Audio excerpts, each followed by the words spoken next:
जय जय श्री राधे। पाप मोचनी एकादशी महात्म्य। चैत्र मास के कृष्ण पक्ष की एकादशी को पाप मोचनी एकादशी के रूप में मनाया जाता है।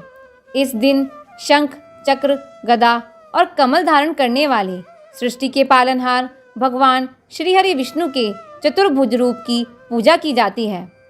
मनुष्य से जाने अनजाने में हुए पापों से मुक्ति और अपने सभी कामनाओं की सिद्धि के लिए इस व्रत के विधान को बताया गया है।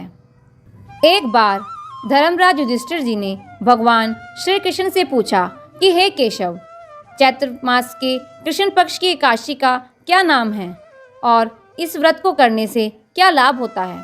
तब भगवान श्री कृष्ण बोले कि हे धर्मपुत्र, चैत्र मास के कृष्ण पक्ष की एकादशी का नाम पाप मोचनी है, अथवा इसे पापों को भस्म करने वाली भी कहा जाता है।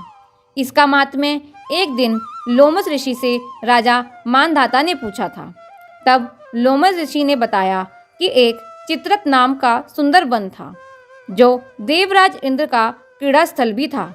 उस वन में एक मेधावी मुनि तपस्या किया करते थे। मेधावी मुनि भगवान शिव के परम भक्त थे। कई अप्सराओं ने मेधावी मुनि की तपस्या को भंग करने का प्रयास किया, किंतु वे सभी विफल रही। तभी एक मंजू घोषा नाम की अप्सरा ने मुनि की तपस्या को भंग करने का निश्चय कर लिया और वहीं पास में अपनी कुटिया बनाकर रहने लगी। वह रोज नए नए प्रयास करती। एक दिन उस अप्सरा ने मुनि के मन को हर लिया और मेधावी मुनि भगवान शिव का ध्यान करना भूल गए। मेधावी मुनि उस अप्सरा के साथ रहने लगे और ऐसे ही रास विलास करते करते मुनि को 57 वर्ष व्यतीत हो गए। एक दिन मंजू घोषा नाम की उस अप्सरा ने स्वर्ग जाने की आज्ञा मांगी। तब मुनि बोले, आज पहला दिन ही तो है, कल चली जाना। अप्सरा ने पंचांग खोलकर दिखाया तो मुनि को ज्ञात हुआ कि इस हत्यारनी ने तो मेरी तपस्या को भंग कर दिया। मुनि क्रोधित हो गए और उन्होंने उसे पिशाचनी बनने का श्राप दे दिया। अप्सरा बोली, मेरा उद्धार कैसे होगा। मुनि बोले, पाप मोचनी एकादशी के प्रभाव से तुम्हें फिर दिव्य शरीर मिलेगा। ऐसा कहकर मुनि अपने पिता चमन ऋषि के पास चले गए और अपने पाप से मुक्ति पाने का उपाय पूछा।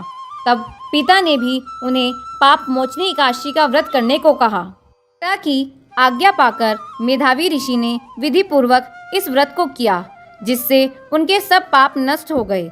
उधर मंजू घोषा भी इस व्रत के प्रभाव से पिशाच योनि से मुक्ति पाकर दिव्य रूप धारण करके स्वर्ग लोक को चली गई। लोमस ऋषि बोले कि हे राजन, पाप मोचनी एकादशी के व्रत को करने से सब पाप नष्ट हो जाते हैं। इस कथा को सुनने तथा पढ़ने से 1000 गोदान का फल मिलता है और इस व्रत को करने से ब्रह्म हत्या आदि जैसे पापों को भी नष्ट किया जा सकता है और अंत में स्वर्ग की प्राप्ति होती है। बोलिए वृंदावन बिहारी लाल की जय।